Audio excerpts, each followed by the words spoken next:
Long before that night in September 2018, I used to think of Birchwood Avenue as the safest place on earth.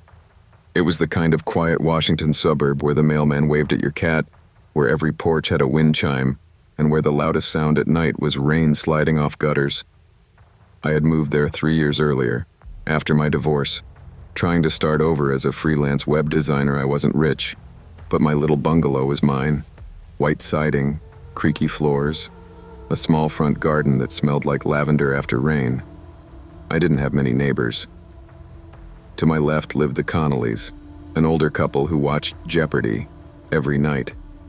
To my right, an empty rental that had been available soon for nearly a year.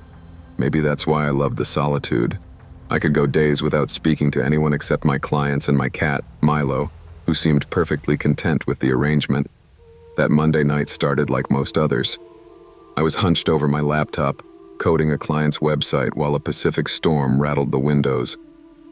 The Wi-Fi flickered like it always did during bad weather. "Come on, not again," I muttered, pushing my glasses up my nose. When the connection dropped for the third time, I gave up. I brewed a cup of chamomile tea, wrapped myself in a throw blanket, and opened the window an inch to breathe in the scent of wet earth. That's when I saw him. Across the street, beneath the flickering street lamp, a tall man stood in the rain. He wore a dark coat and didn't move, just faced my house as if he were waiting for something. The rational part of me whispered, "It's just someone walking home." But there was something deliberate about his stillness. Even Milo noticed, his ears pricked, tail twitching. The man stepped off the curb, slowly, like he knew I was watching. My pulse quickened. I turned away, pretending to check my phone, but the faint sound of his shoes tapping on wet pavement reached my ears. Then, silence. I told myself not to panic. "Probably just a drunk," I whispered. But the unease settled in my chest like a stone. When I finally worked up the courage to glance out again, he was gone. I sighed with relief, but that relief shattered seconds later. 3 faint taps on the glass behind me. My reflection stared back from the window pane, eyes wide. Outside, glistening in the porch light, were muddy footprints leading right up to the door. My breath caught. I slammed the latch shut, locked every window, and whispered, "You're fine, Lena. You're just tired." Then came the sound I'll never forget. Footsteps. On my back deck, slow and heavy. I grabbed my phone and dialed 911, whispering to the operator, "Please, there's someone outside my house." The voice on the other end was calm, steady. "Stay somewhere safe, ma'am. Officers are on their way. Don't hang up." I hid in the upstairs bathroom, crouched beside the tub, heart pounding. The house was silent except for the faint metallic clink of the back door handle jiggling. I bit my lip so hard I tasted blood. When the flashing blue lights finally appeared, I almost cried. 2 officers swept the property, but the man was gone. They found fresh boot prints beneath every window and a small crowbar resting on my porch rail. One of the officers muttered. He was waiting for the right moment. That night, I didn't sleep. Milo pressed against my side while the rain turned to mist outside. Every creak made me flinch. I didn't know it yet, but that night was only the beginning. The police were kind, but there wasn't much they could do. "Probably an attempted burglary," one officer said, jotting notes in his pad. "Keep your doors locked, get motion lights, maybe a camera system." "Do you think he'll come back?" I asked. He hesitated. "They usually don't, but it's good to be cautious." For days after, I jumped at every noise. I ordered a Ring camera, new deadbolts, even a baseball bat that I kept by the bed. Still, unease lingered. Every night I found myself staring at the window, waiting for movement under the street lamp. Friends told me to stay somewhere else for a while, but leaving felt like surrender. Instead, I tried to take control. I joined a neighborhood watch group online, asked the Connollys to keep an eye out. Mr. Connolly nodded, his wrinkled face serious. "If I see anyone strange, you'll be the first to know." Days passed, then weeks. Nothing happened. The rain kept coming, the trees kept shedding leaves, and I started to convince myself that maybe it was truly over. I even began working at a cafe downtown some evenings, just to be around people. But one night, about a month later, I came home to find something small, but chilling. My garden gate was open. I always latched it, always. I closed it, locking the hook in place, but unease crawled up my spine again. Inside, everything looked untouched, until I walked into the kitchen. On the counter sat a wet leaf, shaped like a footprint. It must have blown in through the window, I told myself. Yet I hadn't opened a window all day. I checked the ring footage. Nothing. No motion alerts, no faces, just rain falling in slow, steady sheets. Still, something felt wrong, like the house had been entered.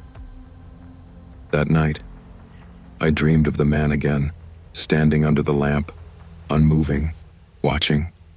When I woke, the lamp outside was off for the first time since I'd lived there. The darkness felt heavier than silence. By November, I'd grown jumpy but functional again. I worked, met clients, even smiled sometimes. Then one evening, while scrolling through emails, I saw a message from an unknown address. Subject: "You should really close your curtains." I froze. The email had no name, no signature, just those 7 words. I checked the timestamp, 10:32 p.m. That was minutes earlier. My curtains were open. I rushed to the window, yanked them shut, and turned off every light in the house. My mind raced. Maybe it was spam, a prank. But deep down, I knew better. The next day, I filed another police report. The officer on duty, a young woman named Ramirez, took it seriously. "Do you have any idea who might be doing this?" "No," I said. "I don't have enemies. I barely have friends." She promised to increase patrols in the area, but patrols don't stop shadows. That week, more emails came. "You still make chamomile tea at night. You looked tired yesterday." "Rough night?" "Tell your cat I said hi." I changed passwords, shut down accounts, bought blackout curtains. Yet somehow, the messages kept finding me. Different addresses, same tone. Whoever it was, they knew my routines, my habits, even my fears. I stopped sleeping. I'd sit in bed with Milo in my lap, phone in hand, waiting for morning. I felt my sanity fray at the edges, but what scared me most wasn't the intruder. It was how invisible he could be in my digital life. In December, the emails stopped. For almost 2 weeks, nothing. Silence. I started to breathe again, even put up a small Christmas tree. I told myself he'd grown bored, moved on. Then, on December 21st, the doorbell rang at 10:45 p.m. I froze. No one visited me that late. Through the peephole, I saw nothing, just darkness. The bell rang again, followed by 3 slow knocks, exactly like that first night. My phone slipped from my hand. I backed away, whispering, "Go away." Then a voice, low, male, calm. "Lena, open the door. I just want to talk." I recognized it immediately. It was the same voice from one of the voicemails I'd received weeks earlier. I hadn't realized it then, but hearing it in person made everything click. I dialed 911 again, whispering into the phone. The dispatcher kept me talking until the sirens came. By the time they arrived, the man was gone. But he'd left something behind on the porch railing. A brown, folded piece of paper. Inside a plastic sleeve to keep it dry. It read, "You shouldn't have called the cops." That night, the police stayed with me until dawn. Officer Ramirez insisted I stay with a friend. I packed a bag and drove to my brother's house in Tacoma the next morning. For the first time in months, I felt safe.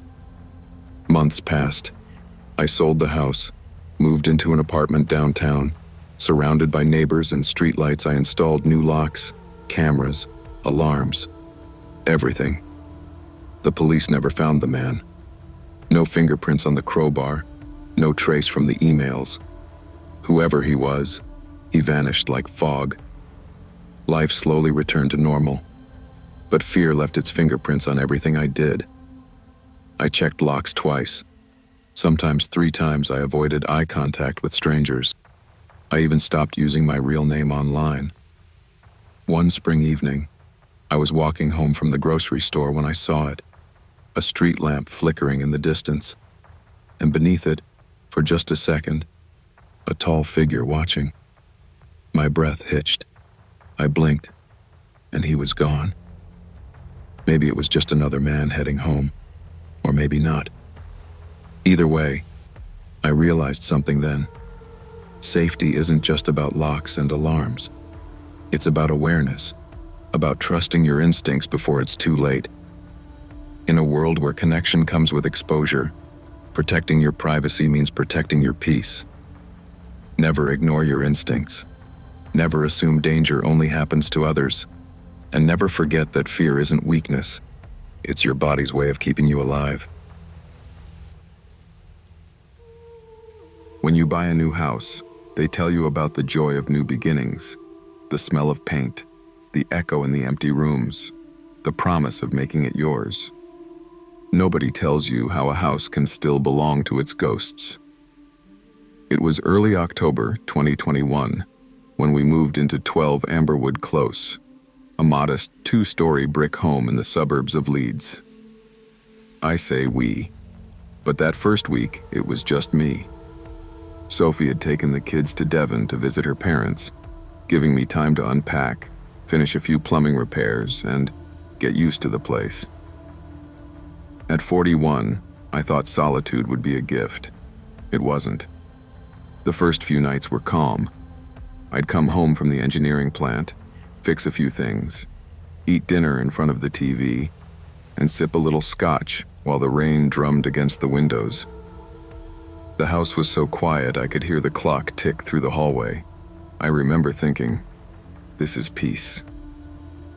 By Friday night, I was halfway through a bottle of Glenlivet, flipping through old records I hadn't played in years. I was humming along to Hotel California when the doorbell rang. One soft chime, then another, then 5 sharp rings in a row. Startled, I looked up at the video feed on my phone. The smart doorbell showed nothing. No one on the porch, just the wind pushing at the trees. I chuckled nervously. Probably kids. Every neighborhood had them. The kind who got a kick out of playing ding-dong ditch on a stormy night. I shut off the light, locked the door, and went upstairs. 10 minutes later came the pounding. Not light or teasing this time, but hard, rhythmic, like someone was trying to break the damn door down. "All right, that's enough," I yelled, heading toward the entryway. But before I got there, the power flickered, and I saw movement outside the living room window. 3 figures, flashlights cutting through the rain. For a second, I thought maybe it was the police. Then the front lock snapped. Metal against metal. Before I could even react, 4 men in dark clothing and masks burst through the door, shouting in accents I couldn't place. One grabbed my arm, shoving me into a chair. Another pulled duct tape from his pocket, wrapping it tight around my wrists. "Where's the vault?" the tall one demanded, his voice harsh. "What? Don't lie," another snapped, rifling through drawers. "Basement door. Where is it?"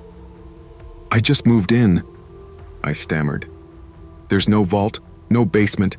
I swear." They tore the house apart like wild dogs, pulling open vents, kicking through boxes, ripping pictures from the wall. The leader kept pacing, muttering in a language I didn't know. I could barely breathe. Then, one of them shouted, "Here, look at this!" He held up an old dust-covered frame he'd found behind the boiler. It was a property deed.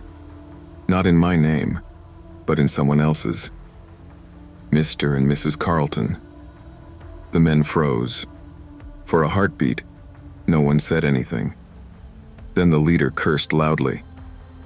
"Wrong house," he hissed. They exchanged looks, their eyes glinting through the masks. And just like that, as quickly as they'd come, they bolted out the back door, vanishing into the storm. I sat there, shaking so hard the chair creaked beneath me I could still smell their sweat in the air. Minutes later, I saw flashing blue lights. A neighbor had heard the noise and called it in. The police found me still tied up, tape marks on my wrists, furniture overturned, drawers dumped across the floor. One officer said quietly, "You're lucky, mate. Looks like they thought you were someone else." But that was the thing. They hadn't thought I was someone else. They thought the house was. The police stayed until 3 a.m., dusting for prints, taking statements. The detective, a square-jawed guy named Willis, showed me the old property deed they'd found. "The Carltons owned this place for 20 years, he said. "Any idea who they are?" "Never met them," I said. "We bought the house through an agent. I assumed they moved abroad." Willis exchanged a look with another officer. "You assumed right. We've had their names come up in a financial investigation, offshore accounts, missing funds.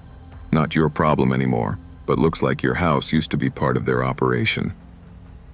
I stared at the wreckage. Broken glass, torn wallpaper, muddy boot prints. My home, brand new a week ago, already felt poisoned. For days, I couldn't relax. Every creak made my heart race. Every passing car's headlights sent shadows crawling across the ceiling.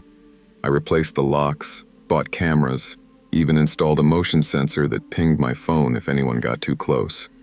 Still, I didn't sleep. When Sophie and the kids came home, I tried to downplay it. "Wrong house, wrong night," I said, forcing a smile. But she could see through me. Every time the doorbell rang, I flinched.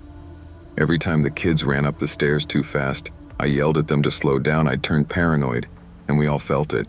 One evening, Sophie found me sitting in the dark living room, staring at the front door. "Daniel," she said softly, "we're safe now. You can't keep living like this." But she didn't hear what I heard.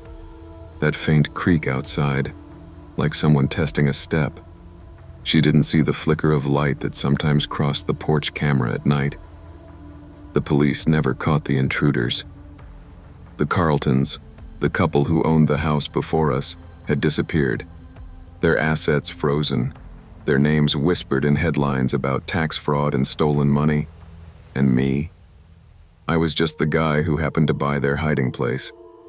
Weeks passed, the repairs were finished, and the neighbors tried to move on. Everyone wanted to forget. But some nights, the silence in that house felt heavier than noise.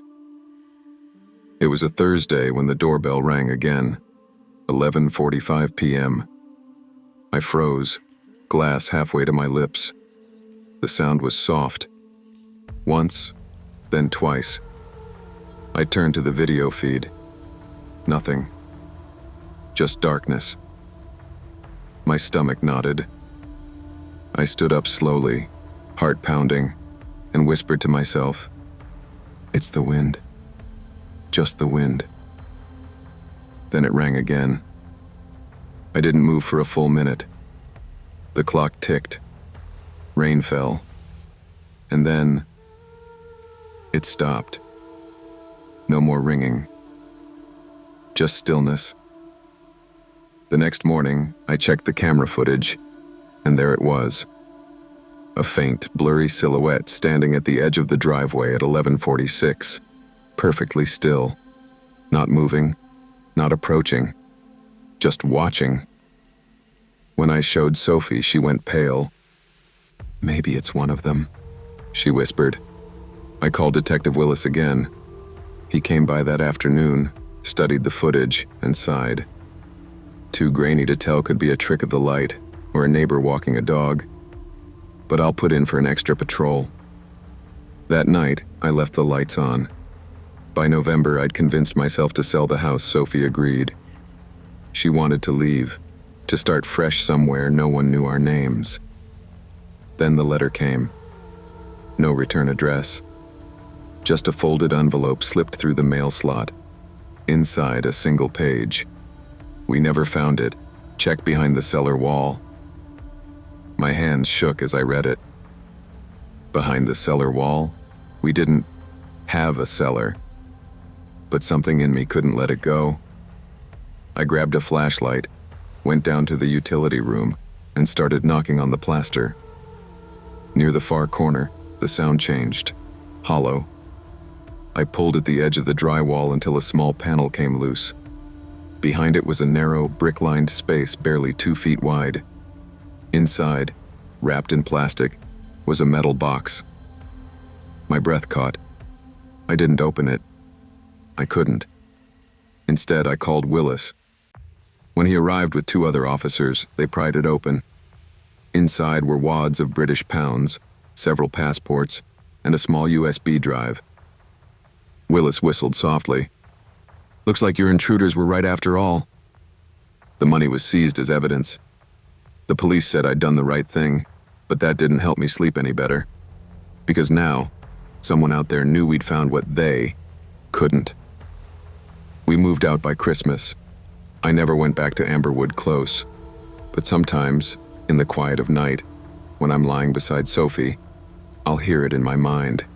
The chime of that doorbell, echoing like a warning. I learned later that the intruders had been part of a crime ring tied to the Carltons. They were arrested in another county months after we moved. None of them mentioned the break-in. But what haunts me most isn't their faces. It's the feeling that someone else might come one day. Someone who still believes the vault holds more. Every time the wind rattles the windows, every time a delivery driver knocks twice, I freeze. I see those silhouettes again. Flashlights cutting through the rain. Peace is fragile. Safety is temporary. I learned that too late. Even in the safest neighborhoods, danger doesn't always knock for you. Sometimes it knocks for the ones who came before. Be cautious about the past you inherit, for every place holds a history you can't always see. You can always tell when November is ending in Portland. The rain doesn't just fall. It breathes. It hums. It fills the air with a low kind of rhythm that makes the world feel smaller. The city turns gray and quiet, and people huddle indoors, pretending the weather isn't slowly pulling them apart. That's what I loved about it. The quiet. The way it gave me permission to disappear for a while. It was the last weekend of November 2019, and I was alone in the little craftsman house I rented with my roommate, Clara. She'd gone to Seattle to visit her parents, which meant I finally had the place to myself. No small talk, no music, no footsteps from the room across the hall. Just me, a blanket, and the rain. I remember lighting a candle, cedar wood and amber, and curling up on the couch with a glass of red wine. I put on some old true crime documentary, the kind I'd seen a dozen times before, and let the voices blur into the sound of thunder outside. My phone buzzed a few times from work emails, but I ignored them. I didn't want anyone or anything from the real world creeping into this small bubble of calm. The house creaked the way old houses do, as if exhaling after years of holding its breath. I didn't mind. I'd grown used to its noises, the pipes, the wind, the faint scratch of branches against the window. But that night, something about it felt different. The air was heavier, thicker. Every sound seemed sharper. I blamed it on the storm. It was 11:58 p.m. when the first text came. My phone was on the couch. I just stood up to check the front door because it had rattled in the wind. When I reached for the lock, my phone buzzed, the screen glowing against the dim light. The message was from an unknown number. It said, "Don't lock me out." At first, I laughed, a nervous, ridiculous kind of laugh. It had to be Clara. I thought maybe she was pranking me, pretending to be one of those horror movie texters. But the timing made me stop smiling. Another message came. "Please, it's cold out here." I froze. My hand still rested on the lock. I hadn't turned it yet. A chill ran through me that had nothing to do with the draft sneaking under the door. I locked it quickly, sliding the bolt with a sharp click, and stepped back. The storm outside howled. For a moment, I swore I heard movement. Faint, like shoes brushing against the porch. "Maya, you're just scaring yourself," I muttered. Talking out loud made it feel less real. But then came the next message. "You shouldn't have done that." The lights flickered. Somewhere deep in the house, something shifted. A low scraping sound, like a chair being dragged across the kitchen floor. And that was when my calm night turned into something else entirely. I stood in the hallway, every nerve awake. I told myself the sound was nothing. Maybe wind pushing through the vents, maybe a vibration from thunder shaking the floors. But the sound came again. Slow, deliberate. The kitchen was dark except for the weak glow from the street lamp filtering through the curtains. I could just make out the shape of the dining table. "Hello?" My voice cracked as I called out. No answer. I gripped my phone like a weapon, my thumb hovering over the call button. I took one cautious step forward, then another. My socks slid a little on the hardwood floor. The scraping stopped. I exhaled slowly. "Okay, it's fine," I whispered. "You're losing it. It's just..." The phone buzzed again. "Come sit with me." The words made my stomach turn. I looked up, and that's when I saw her. Someone, a woman, was sitting at the table. Her hair was dripping wet, her clothes clinging to her skin. She didn't move, didn't even look at me. "Clara?" I whispered, even though I knew it wasn't her. The woman's head tilted slightly, and I swear I heard a faint sound, like a breath, but distorted. I blinked. My heart was hammering. When I opened my eyes again, the chair across from her was pulled out just an inch farther than before. I backed away slowly, step by step, until I hit the edge of the couch. My hands were shaking so badly I dropped my phone. When I picked it up again, the screen was black, dead battery. That was the moment I ran. The front door was wide open. The lock I had turned minutes ago was bent, twisted, as if someone had forced it. Rain blew inside, cold against my face. I ran barefoot into the storm, clutching my phone, and called 911. My voice trembled so much the dispatcher had to ask me to repeat the address twice. The police arrived in less than 10 minutes. The blue and red lights painted everything unreal, like I was watching someone else's nightmare. Inside, the house was silent. The officers searched every room. No one was there. The back door was locked. The windows were intact. But in the kitchen, one chair was slightly pulled out. And on the table, right where the woman had been sitting, was my phone. Only, I had it in my hand. When the officer picked it up, the screen lit with a message draft, one line, half-typed, "Don't lock me out again." I don't remember much after that. I remember sitting on the porch wrapped in a blanket, shaking so hard I could barely hold the cup of tea a neighbor brought me. The officers said maybe it was a hacker prank, that sometimes scammers could remotely control phones, send fake messages. But that didn't explain the open door, or the woman. I moved out 2 weeks later. Clara helped me pack. She kept saying how sorry she was for leaving me alone that weekend. When I turned in the keys, the landlord, an older man with kind eyes, hesitated before signing the final papers. "You know," he said, "the girl who lived there before you, she moved out in a hurry too. Kept saying someone was trying to get in at night. I thought she was just nervous, living alone." "What happened to her?" I asked. He shrugged. "No idea. She stopped answering calls. I should have warned you maybe." I didn't answer. My throat felt tight. That night, in my new apartment across the city, I plugged in my phone before bed. For a long time I stared at the screen. At midnight it lit up once, a faint flash, no sound, no message. Just a notification that vanished before I could read it. It's been years now. 2025. I still live in Portland, though never in a house again.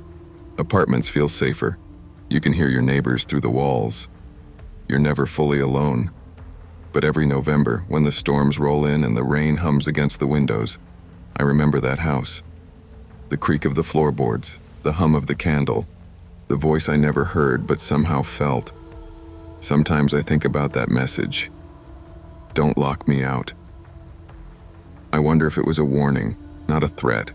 Maybe someone, or something, really was out there that night, not trying to hurt me, but trying to come home. Or maybe the house just wanted to be remembered. Either way, I always lock my doors now. Always check them twice. And every year, on the last weekend of November, my phone lights up at exactly 11:58 p.m. One silent, flickering glow in the dark. No message, no number, just a reminder. I never thought moving to Asheville would mark the beginning of the worst year of my life.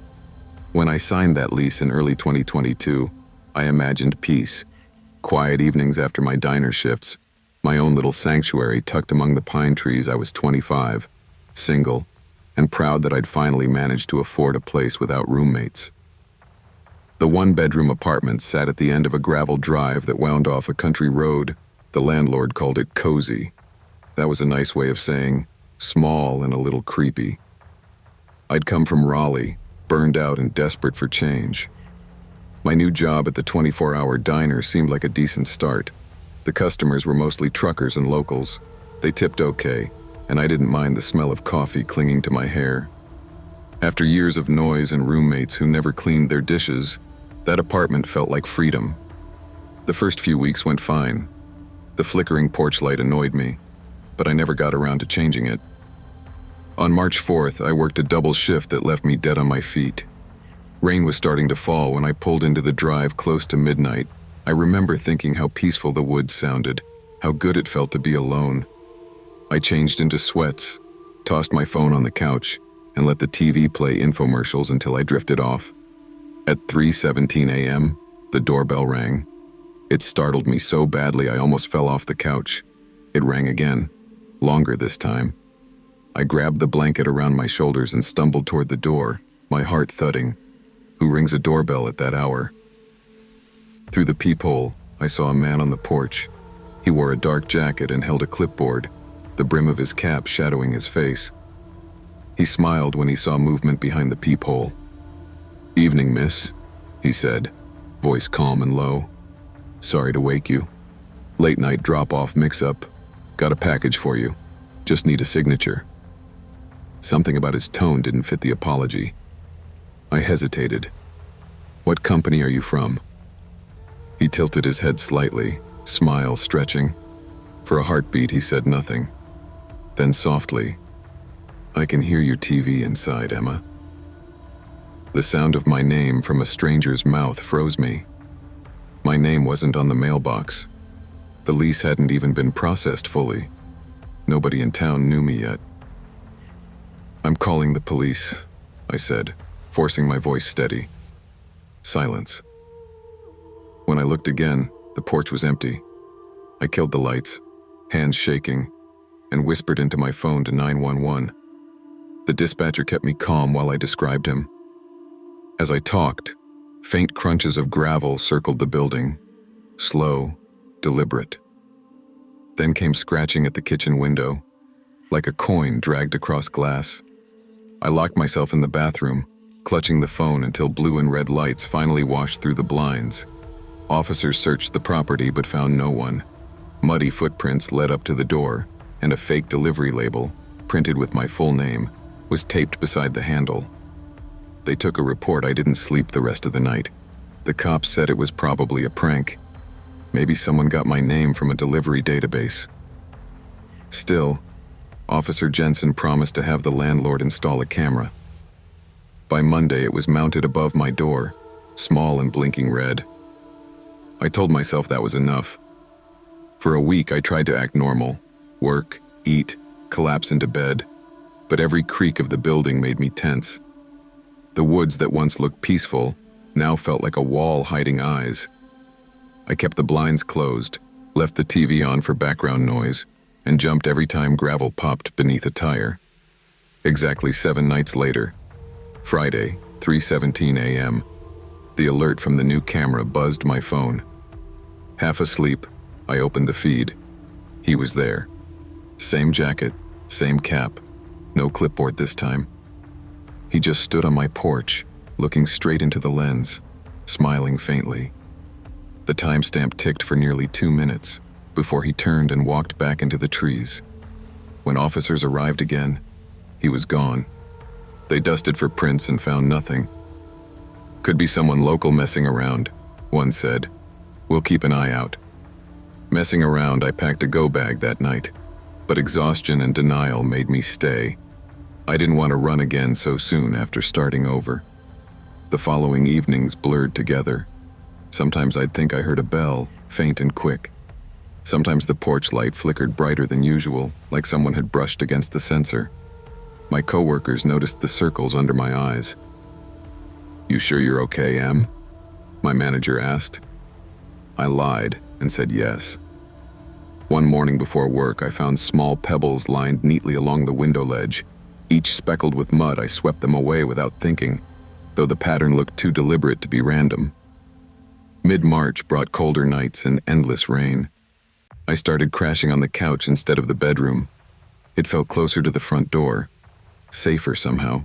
On the 18th, after another long shift, I came home to find an envelope stuck under the doormat. No address, no stamp. Inside was a blank piece of paper, except for a single printed line. Package rescheduled, awaiting your signature. I called the police again. Officer Jensen came out, patient as ever, but what could he do? No fingerprints, no witnesses, he said. Might be time to think about staying with family for a bit. That night, I couldn't bring myself to turn off the lights. I watched the camera feed on my phone until my eyes ached. Around 3 a.m., the motion sensor triggered again. The porch was empty, but the camera glitched, flickering to static for 5 seconds. When the image returned, a shadow shifted near the tree line, tall and thin. Then it was gone. I barely worked the next day. My hands trembled pouring coffee. My boss told me to take the weekend off. I spent those 2 nights at a coworker's place across town, pretending to sleep on her couch while staring at my phone, waiting for another alert. None came. When I returned home Sunday, the front door lock felt different. Looser, as if someone had tried a key that didn't fit. I cried for the first time since moving to Asheville. By late March, paranoia had settled in like mold. I kept the phone charged beside me, the police on speed dial, a kitchen knife under my pillow. Every sound outside became a question. Then came the night the doorbell rang again, 3:17 a.m. sharp. I froze, staring at the ceiling. The bell chimed once, then again, longer, identical to the first night I whispered to myself, "Don't move, don't look." The bell stopped, replaced by knocking. 3 slow, polite taps. I crept to the hallway and peeked through the peephole. No one. My breath fogged the glass. I backed away, then heard footsteps retreating down the porch steps. When morning came, I opened the door. A cardboard box sat on the mat. No label, just my name written in black marker. I should have left it, but curiosity got the better of me. Inside was a single item, an old-fashioned brass doorbell button smeared with mud. That was it. I packed everything I owned into my car before sunrise. I drove straight to my parents' house in Greensboro without calling ahead. My mom cried when she saw me. Dad replaced my phone number that night, said we'd talk to state police in the morning. For weeks, nothing happened. The fear started to fade, replaced by exhaustion. Until one night in April, at my parents' home, I woke to my phone vibrating on the nightstand. The screen flickered once, then glowed with a notification. Delivery delayed, awaiting your signature. No app name, no sender, Just that I've changed phones 3 times since then, but sometimes, rarely, the screen still flickers at 3:17 a.m. Maybe it's a glitch burned into my paranoia. Maybe not. I never went back to Asheville. The police never found the man. The landlord said the apartment stayed empty for months after I left, then finally rented to a college kid. I thought about warning him, but what would I say? There's someone out there who rings the bell at 3:17 a.m. I've tried rebuilding a normal life. I work days now at a cafe in Greensboro, close enough that my parents drop by sometimes. The scent of coffee still clings to me, but at least it means daylight. Some nights I catch myself checking the locks 3 times, or listening for gravel crunching under invisible footsteps. My friends joke that I'm jumpy. They don't know how quiet the woods can get when someone's waiting outside your door.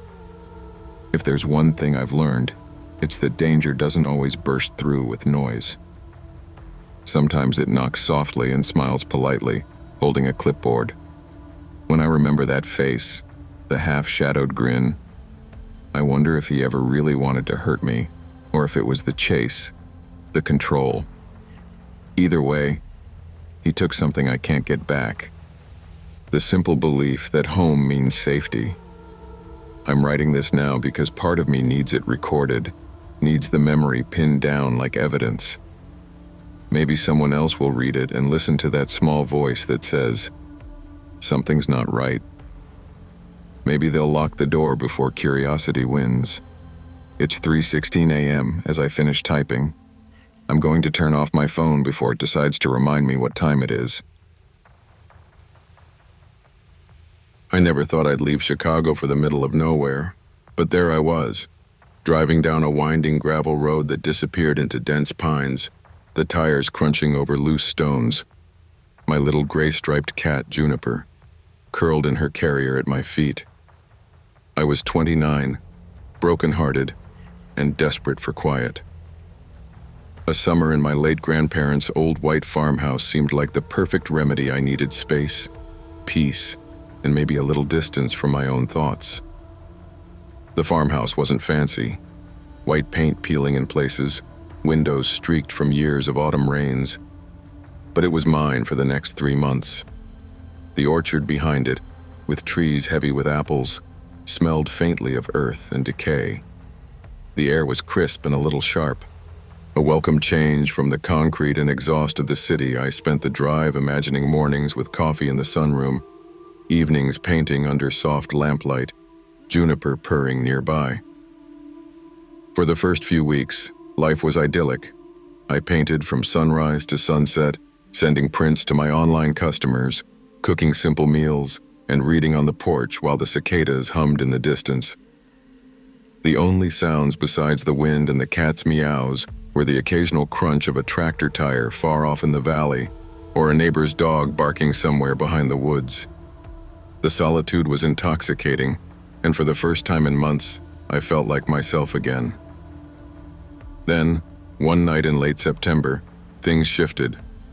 I was cleaning brushes in the kitchen, Juniper draped over the windowsill, when I heard it, a faint clink, clink. Outside, like metal scraping against wood, my heart jumped. I grabbed a flashlight and stepped onto the porch, swinging the beam across the orchard and the long gravel driveway. The trees barely moved. No wind. No one. I muttered to myself, it's probably a loose gate or some branch. I locked the door and tried to return to my peace, though unease crept into my chest. The next night, Juniper hissed, eyes glowing in the dark, staring toward the orchard window. I froze, staring at the shadows until my pulse began to race. A single chain, swinging from an apple branch, caught the moonlight. Nothing else moved. I whispered, "Who's out there?" The wind was still, the night silent, save for the hum of insects. By the 4th night, the noises had grown familiar. Always near midnight, always the same metallic scrape. Then came the knocks. 3 soft, deliberate taps on the back door. My hand shook as I reached for my phone, debating whether to call the sheriff. The sound stopped as abruptly as it began. By morning, Muddy boot prints encircled the porch but didn't lead away. Whoever, or whatever, had been there seemed to vanish. Determined to protect myself, I drove into town and bought 2 security cameras. I set one near the back door and another facing the orchard.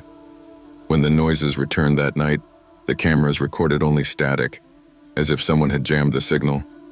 My hands trembled as I scrolled through the footage, seeing nothing but snow-like fuzz. The 5th night arrived with a chill in the air. I was curled on the couch, a mug of tea warming my hands, when I heard it. The 3 knocks. Heart in my throat, I tiptoed to the back door, phone clutched in one hand, flashlight in the other. And then I heard it. A whisper, a voice low and deliberate, coming through the brass mail slot. "Rose, open up." I froze. My stomach twisted. "Who is this?" I whispered, voice barely audible. No response, just shallow breathing. I backed away from the door, dialing 911 with trembling fingers. The dispatcher kept me calm, instructed me to stay away from windows and doors, and promised officers would be on their way. Meanwhile, I kept an eye on the orchard through the kitchen window.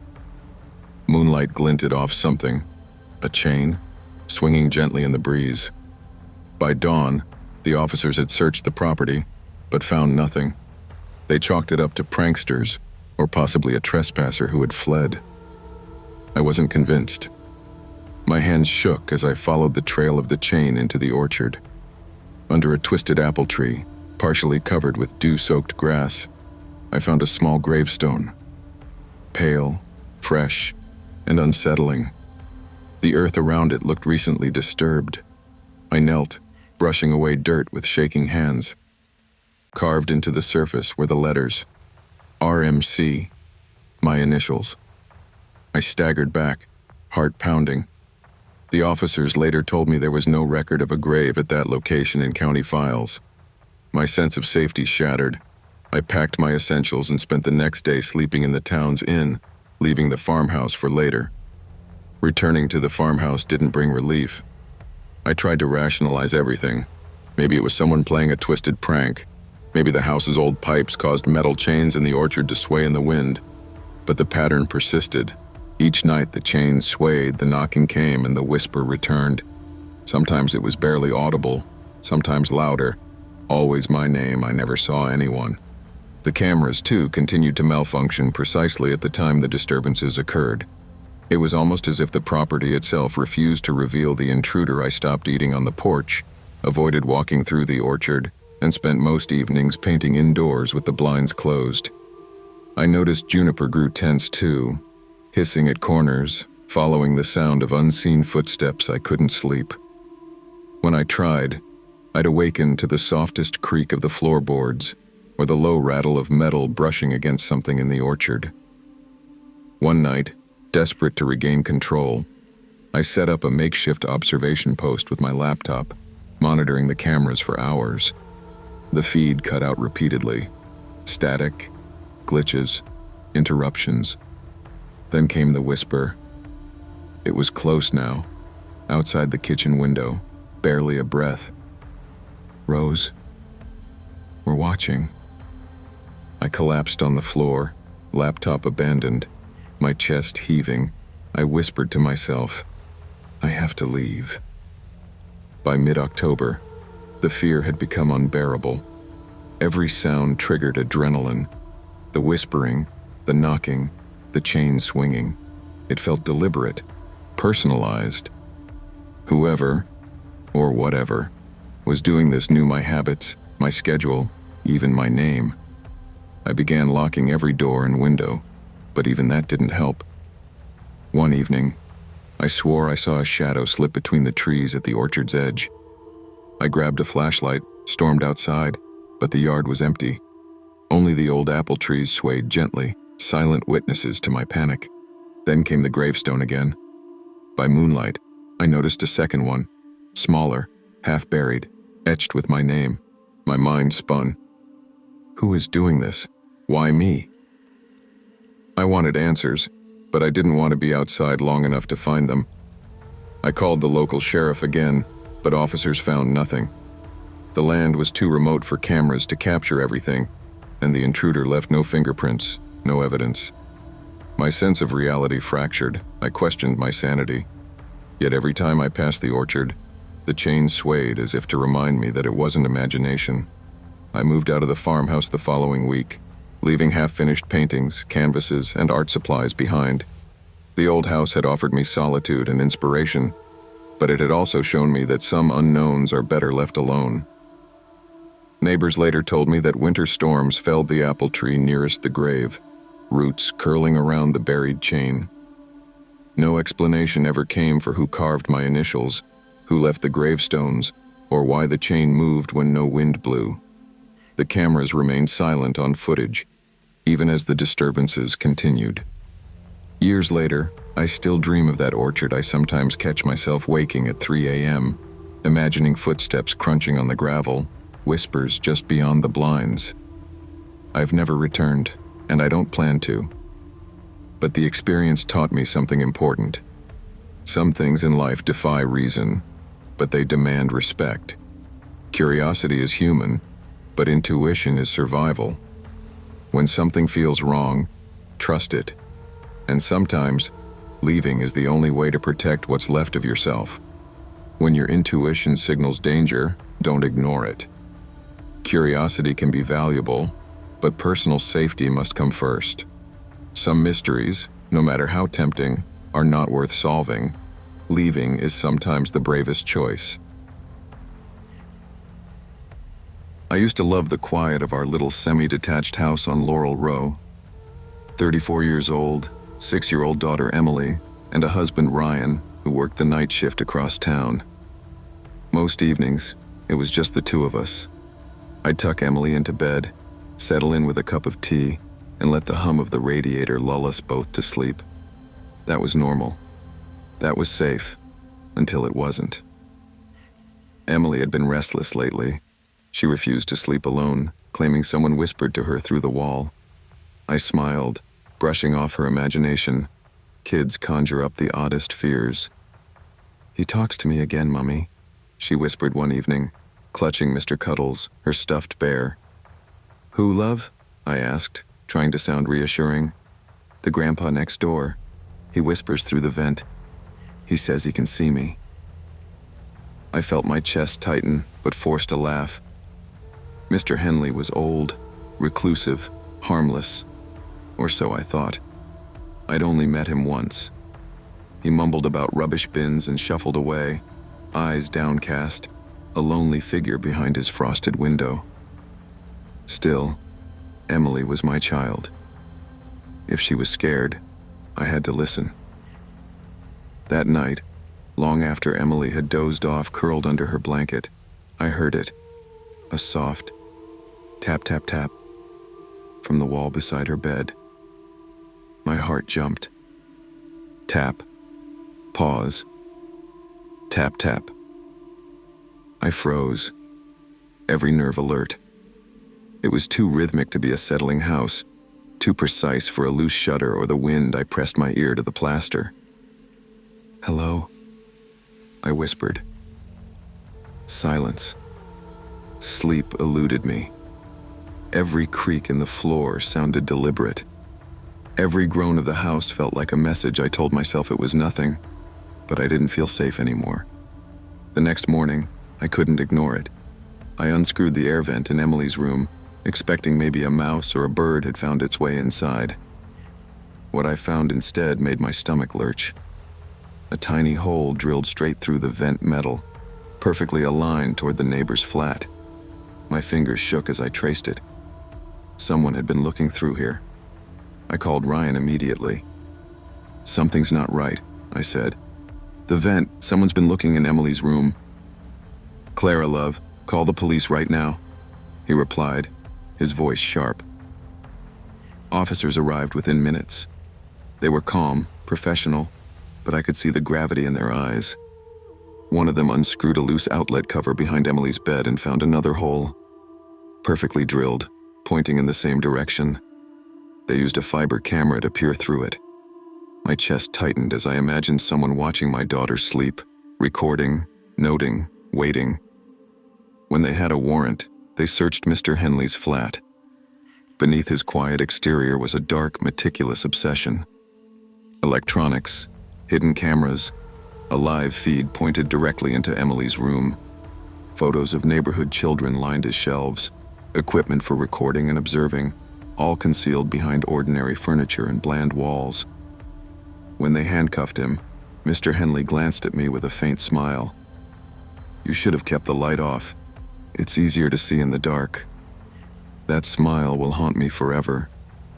Even after he was arrested, sleep didn't return easily.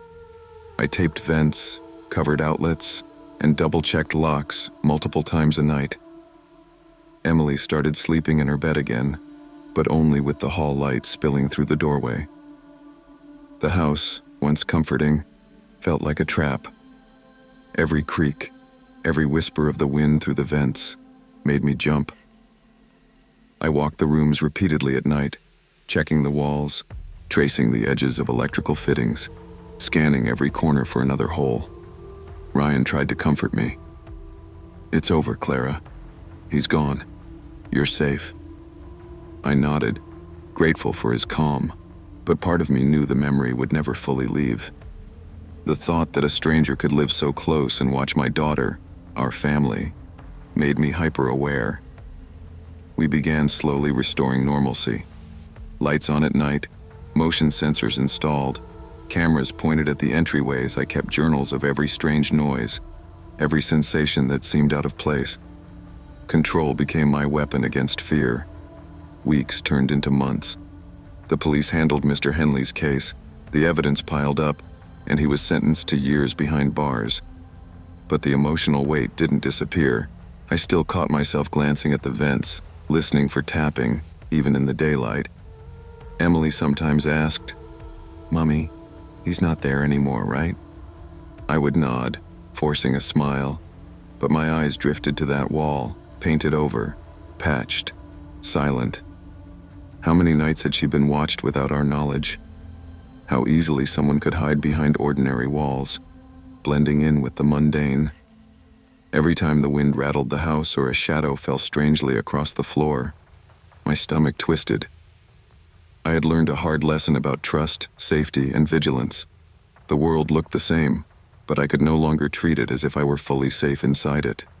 Even friends' houses, even familiar places, carried new caution. I realized how fragile our illusions of security can be. It's not that I lived in constant terror, it's that awareness became permanent. A small, necessary price for the safety of my daughter. Life eventually found a rhythm again. Emily's laughter returned, brighter than before, filling the corners of our home. Ryan's shifts continued, our routines became comforting. But I never forgot the feeling of a stranger's eyes through the wall, the invasion of privacy so intimate and invasive, it reshaped my perception of home. I began teaching Emily about safety in subtle ways, how to lock doors, recognize signs of danger, trust her instincts, not to scare her, but to empower her. And I taught myself the same lessons, reinforcing boundaries and vigilance without letting fear consume my daily life. The moral became clear. Security is fragile. Danger isn't always obvious, and threats can hide in plain sight. Walls, doors, and locks are only part of the protection. Awareness, preparedness, and respect for potential risk are just as vital. Home is meant to be safe, but safety requires action, observation, and the willingness to recognize that even familiar spaces can harbor danger. Now, when I tuck Emily in, I double-check the vents, glance at the walls, and take a deep breath, knowing the past has left its mark. We live in the same house, under the same roof, yet the lessons remain. Vigilance, awareness, and the courage to protect those we love, even when the world feels deceptively ordinary.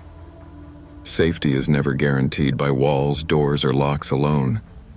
True protection comes from vigilance, awareness, and the courage to act when danger hides in plain sight.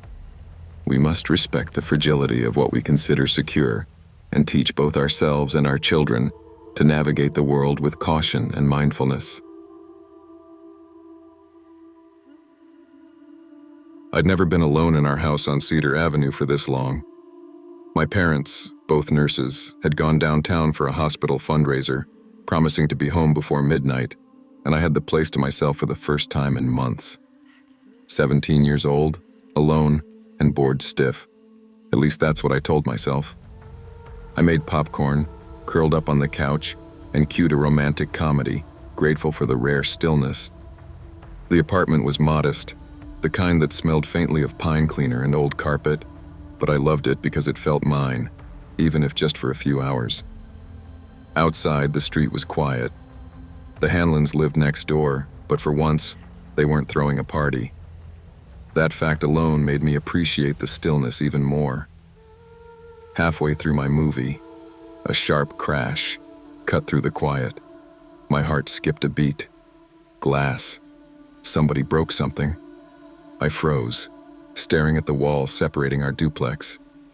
There it was again, muffled voices, angry and low, slamming against each other like a storm trapped behind drywall. I muted the TV, straining to hear another crash, and then silence.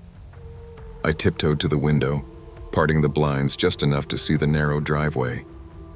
Two hooded figures slipped into the shadows, moving fast. One carried a bag that swung heavily from their shoulders. My fingers tightened around my phone. My pulse was a drumbeat in my ears. Then I smelled it. Smoke. Thin at first, curling under the baseboard, but in seconds it thickened, brushing against my ankles with a suffocating heat. "Oh my God," I whispered. Choking, I grabbed my jacket, keys, and phone and bolted for the front door. Behind me, something popped, a low, heavy sound, and then a flash of orange filled the cracks of the wall. Outside, the cold hit me like a slap. I could hear the sirens before I even saw the fire trucks, red and blue lights painting the street in alarm. A firefighter held me back, asking questions I couldn't answer fast enough. "There's nobody else inside, right?" I cried. They assured me the Hanlon's side was empty. My chest was still hammering, and my stomach felt hollow. Hours later, wrapped in a foil blanket, I overheard an officer speaking to my parents. "Third incident tied to that address this year," he said quietly. My mother's face turned pale. "A message?" she asked. "Not your daughter," he replied. "Wrong wall, wrong family. But it could have been worse." I sat on the curb, shivering, and tried to process what had just happened. The fire trucks had left, but the smell of burnt wood lingered like an oppressive fog. I glanced across the narrow space separating our homes. The Hanlon's side was just charred beams now, blackened and skeletal. Between the driveways, I noticed boot prints in the frost. Only one set. They led up close to my window and then stopped, like whoever had done this had paused to consider their work. That night, my parents refused to let me sleep alone. I lay in bed listening to the faint hum of the city outside, every creak of the house amplified in my mind. I kept imagining those hooded figures, how easily they could have mistaken our side for theirs, and the terrifying truth that danger doesn't always come from the street. It sometimes lives just a few inches away. The next morning, the sun glinted weakly off frost-covered roofs, but the warmth didn't reach me. My parents tried to reassure me, while insurance inspectors poked through the rubble next door, but I couldn't shake the image of the figures slipping through the dark, the way the flames had swallowed the Hanlons' home like it was nothing. "I'm going to check on the place," I told my mother. She shook her head. "You've had enough for one night, Josie. Stay here." But I had to see it for myself. I stepped gingerly along the sidewalk, crunching frozen leaves underfoot. The duplex's other half was unrecognizable, smoke-stained, black beams leaning like broken teeth. I crouched to look closer. Someone had left a door unlocked, probably in the chaos of evacuation. And that was when I noticed it. A pair of black gloves, slightly singed, lying near the doorway. Whoever had been here had taken risks I couldn't imagine. Back inside, I kept glancing at the wall separating our homes. I could almost hear the faint echoes of last night, the crash, the shouting. I wondered if anyone was listening now, if the people responsible had lingered nearby, planning another hit. Fear gnawed at the edges of my mind. Every shadow looked taller, every creak sounded deliberate. By afternoon, the city had sent fire inspectors and police again, asking questions I didn't have answers for. Did you see anyone suspicious? Any cars parked nearby? Anything at all? I described the hooded figures, the bag, the single set of boot prints. They took notes and promised to keep watch, but promises in situations like this felt thin. That night I stayed on the couch, lights on, phone in hand. Every sound, wind rattling against the siding, a distant dog barking, set me on edge. My parents tried to watch TV to distract themselves, but I couldn't focus. I imagined the intruders across the street, walking the line between homes, maybe even watching. I wanted to believe it had been a mistake, a one-off, but deep down, I knew it wasn't random. Someone wanted to scare the Hanlons, and we had been unlucky enough to be in the wrong place, at the wrong time. Days passed, and the fire became a local story. News crews came, interviews were conducted, and neighbors whispered behind curtains. I kept noticing small things, the faint smell of smoke that lingered in the hallway, the subtle dents in the walls where soot had settled. Each time I heard movement in the duplex, my stomach lurched. One afternoon, the police knocked Officer Henderson introduced himself, a young man with tired eyes. "We're stepping up patrols," he said. "I want you to stay alert and call immediately if anything seems off, even small things." I nodded, too anxious to speak. I started keeping a journal of noises, people, and sights. Every time I heard a crash, every sudden movement outside, I recorded it. It helped me feel some control over a situation that had felt so uncontrollable. I even talked to neighbors who weren't involved, sharing information cautiously. Some had seen strange cars idling near the duplex weeks before. Others remembered hearing fights late at night. Slowly, I realized I wasn't alone in my fear. People wanted safety too. In a weird way, that sense of shared concern gave me a small comfort, though it didn't erase the memory of the fire or the image of those hooded figures. Weeks passed, but the tension never fully eased. I noticed things: a scratch on the window frame, the faint smear of something dark on the side porch. Every detail seemed significant. Officer Henderson and his team occasionally checked in, but the trail went cold more often than not. One evening, I was in my room, headphones on, trying to study. Through the thin wall, I heard muffled footsteps, soft but deliberate. My breath hitched. I pressed my ear closer, hearing a whisper that sounded like my name. Heart racing, I grabbed my phone. The hallway was empty. I texted my parents, they were in bed, and waited for the comfort of someone else in the house. Silence. It dawned on me. Danger had been close, always closer than I wanted to admit. I had felt safe, alone in my quiet duplex, but the reality was that threats could live on the other side of a wall, unseen, unheard, but real. That realization reshaped how I moved through my own home, how I locked doors, how I slept. Months later, the duplex was rebuilt. We moved briefly, though my parents made sure the new place felt safer. Better locks, cameras, motion sensors. I tried to let the memory fade, but every sudden crash, every whispered argument in the distance, triggered the old fear. Safety is never guaranteed, even in places we think we know. Danger doesn't always come from outside. It can live just inches away, behind walls, behind doors, hidden in normalcy. Awareness, caution, and respect for our vulnerability became my daily habits. Even now, years later, whenever I hear glass shatter, I think of the night the fire came too close, of the hooded figures on the wrong wall, and the fragility of what we call safety. Life teaches you lessons in subtle ways, sometimes with smoke and fire, sometimes with silence and fear, but always in ways that stick with you. True safety isn't about walls or locks. It's about awareness, preparedness, and respecting the fragility of the world around you.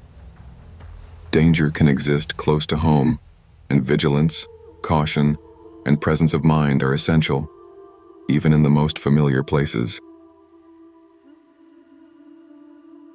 Chicago winters always had a way of making me feel smaller. Snow swirled along the streets like it was trying to erase everything beneath it, and the West Loop at night was quieter than I'd ever remembered. I had just returned from my night shift at the printing company, walking past shuttered restaurants and empty sidewalks, clutching a cup of reheated coffee in one hand and a leftover container in the other. My 7th-floor apartment felt like a refuge, small, cramped, familiar. I slid the container into the microwave, the hum filling the kitchen. The radiator rattled softly behind me, and I sank into the couch, letting the warmth seep through my jacket. That's when it happened. The intercom buzzed, sharp, urgent. I froze, letting my hand hover in midair. Nobody ever used it. Not since the building installed the panel 5 years ago. Another buzz, this time a series of short, frantic bursts. My pulse quickened. I pressed the talk button and said cautiously, "Yeah?" Static. Then a soft, shaky voice. "Please, let me in. Someone's following me." I frowned, heart hammering. "Who's this?" The camera feed in the lobby showed only fuzzy static. "Broken months ago." "Are you hurt?" A pause. Then in a whisper, "You don't remember me, do you?" My throat tightened. I leaned closer to the intercom. "What? Who are you?"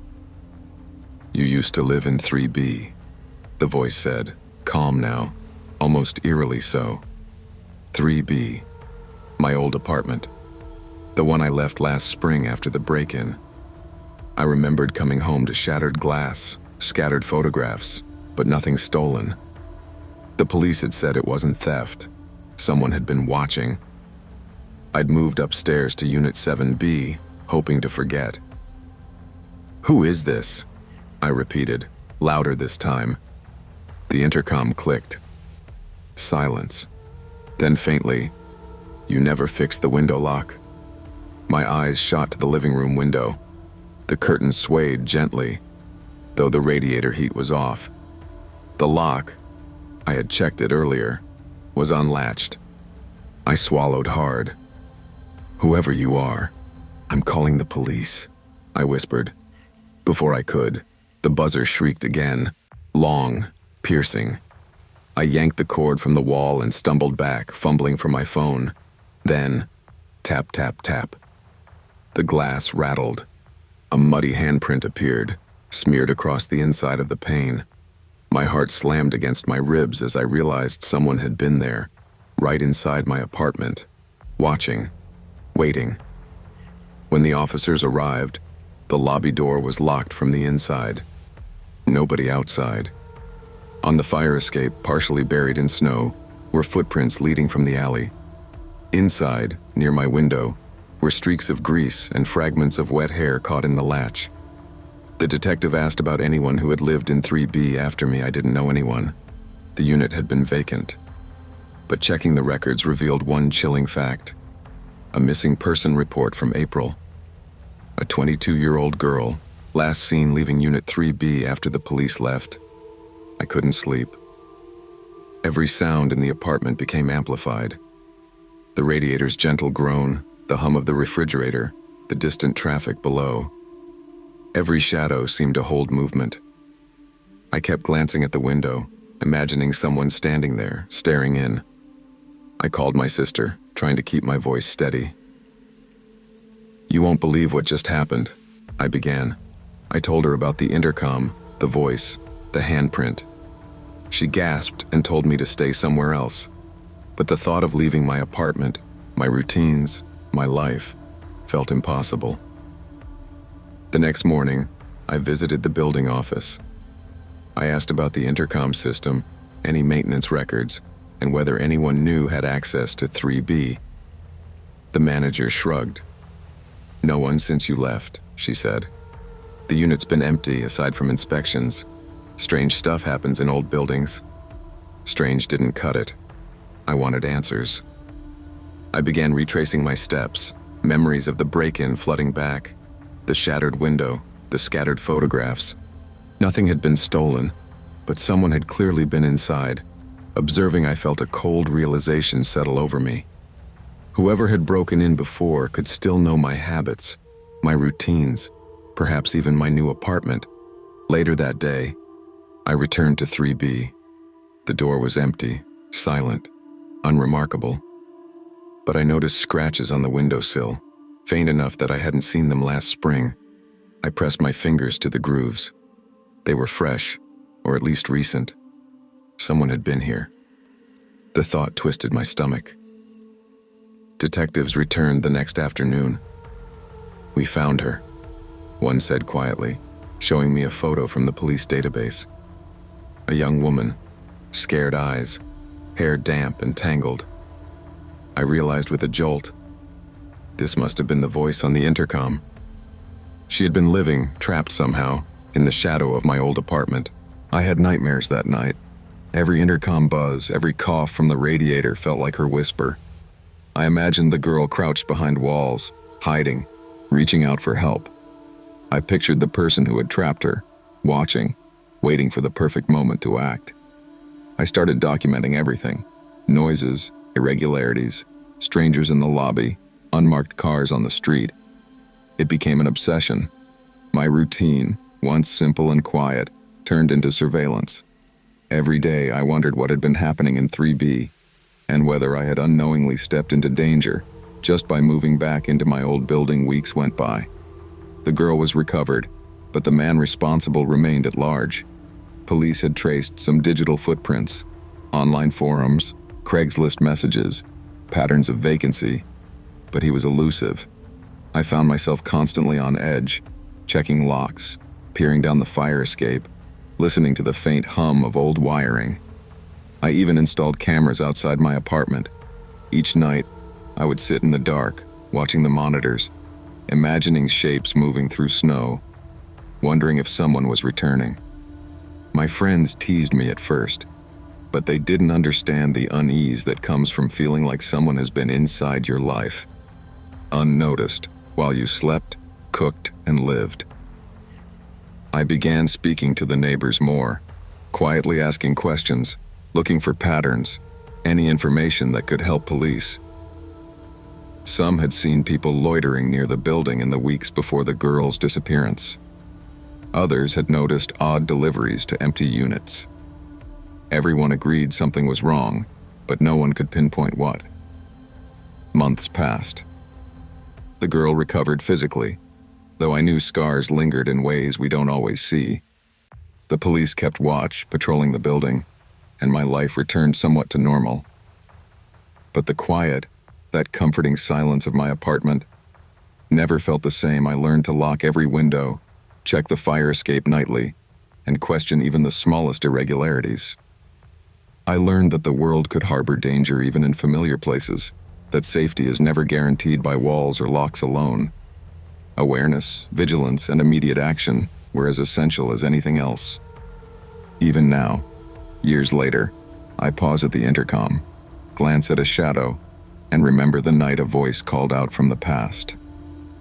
Life moves forward, but I carry the lesson with me. Safety is fragile, and sometimes the most ordinary spaces can conceal the most extraordinary danger. True safety is not guaranteed by walls, locks, or routines. It requires vigilance, awareness, and the courage to act when danger hides in familiar places. Danger can be closer than we imagine, and preparedness is the only protection we truly control. The rain had been relentless all evening, drumming against the windows of flat 14B like it had a message to deliver. Bristol's autumn chill crept under the door and through the drafty window frames, But I barely noticed I was Elena Ward, 29, a social worker who had spent the last 3 weeks moving between crisis calls, clients, and paperwork. Finally, tonight, I had the apartment to myself. I poured a glass of red wine and sank into the couch, dimming the lights to a soft golden glow.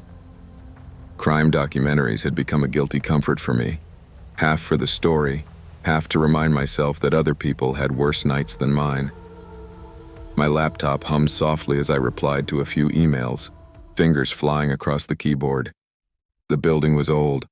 Pipes groaned when someone upstairs ran water, and thin walls made every sound a little too intimate. I could hear my neighbor's television, as if it were in my own room. Normally, it was a comfort, a background murmur. Tonight, it felt like a warning. At 11:42 p.m., the landline rang. My landline. I rarely used it. For a moment, I thought my eyes were playing tricks. I stared at the tiny screen. The number flashing back at me wasn't someone else's. It was my own. I laughed nervously. Maybe fatigue was making me see things. But curiosity won over fear. I picked up. "Hello," a man's voice, polite and toneless, responded. "Good evening, Elena. You left your kitchen light on." My heart stopped. "Sorry, who is this?" There was a soft chuckle. "You should turn it off, before it gets their attention." The line went dead. I froze, staring toward the dark hallway leading to my kitchen. Sure enough, the light was still on. My laughter felt brittle. I told myself it was a prank, a coincidence. Maybe a neighbor who had my number. I turned off the light, locked the door, and tried to relax. Then, the intercom buzzed. My stomach sank. The building's screen flickered to life, showing a distorted black and white image of a man in a raincoat holding a paper bag. He didn't move, didn't look up. I pressed the button. "Who is it?" "Delivery for Elena Ward," the man said, calm, almost low. I didn't order anything," I stammered. After a pause, he said, "You didn't." But he did. Then the screen went black. My pulse raced as I called Liam, my coworker and closest friend. "Lock everything and call the police," he instructed immediately, his voice tense. I obeyed, checking every window, every lock, every chain. And yet, the kitchen light flickered back on. My knees buckled. I crept closer, keeping the chain latched, and noticed faint movement. A shadow pacing, shifting back and forth. My phone buzzed. Liam's message. "Are you okay?" I typed back, trembling. "Someone's in my kitchen." Before I could finish, the power went out. The apartment fell into near total darkness, save for the occasional flash of lightning outside. The landline rang again. I lifted the receiver, hands shaking. "I told you to turn the light off," the voice whispered. This time, almost gentle, as if mocking my fear. I barely remembered breathing as I clutched the phone. The police arrived 15 minutes later, lights cutting across the rain-slicked street. When they entered, everything seemed normal. At first, front door locked from the inside. No signs of struggle, no forced entry. But the kitchen told a different story. The chain was snapped clean through, and on the table sat a still warm teacup and a delivery receipt time-stamped 11:47 p.m. I read the name aloud. "Ward, Elena, apartment 9. The officers exchanged glances. The building had no apartment 9. I sat on my couch, wrapped in a blanket, watching the officers sweep the apartment. They treated me with the calm professionalism I needed, but their faces betrayed confusion. Who could have access to a non-existent apartment? One asked. I didn't know. I tried to reason it out. A prank, a delivery mistake, someone with building plans memorized. None of it explained the voice, the landline call, the kitchen shadow. The detective encouraged me to write down every detail I could remember.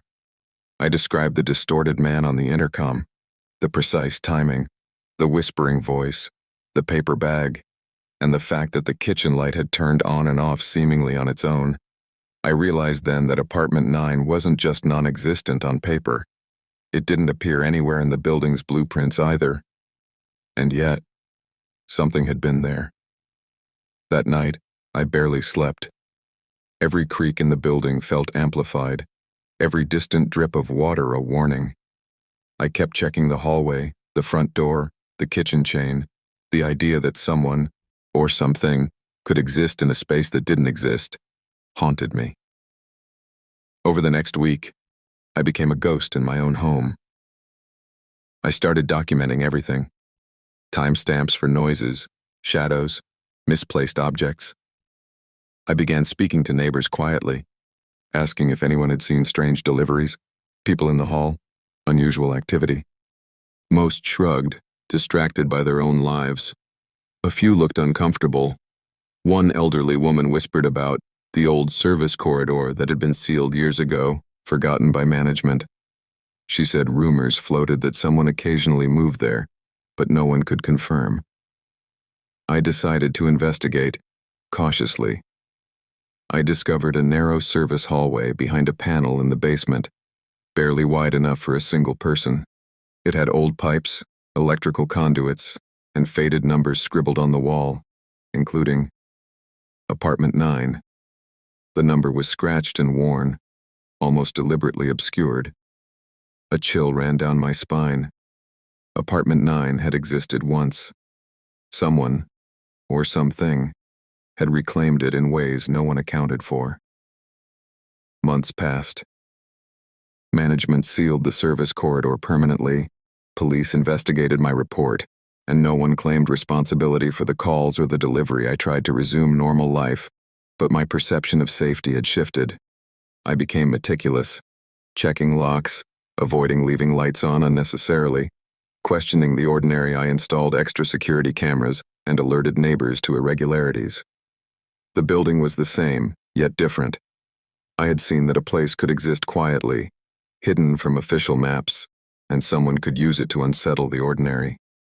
Even today, when I pass my building, my eyes flick toward the basement panels, the doors to the sealed hallways. The apartment that shouldn't exist reminded me that the familiar isn't always safe, that our assumptions about security are fragile. Awareness, vigilance, and courage to act are the tools we actually control. I still enjoy evenings at home, but I leave lights on, doors locked, and occasionally I pause before answering unknown calls. The world is ordinary, but danger can exist in corners we don't think to notice. Safety isn't guaranteed by walls, locks, or routines alone.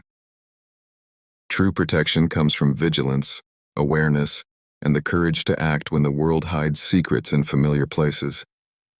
Ordinary spaces can conceal extraordinary danger, and preparedness is the only control we truly hold.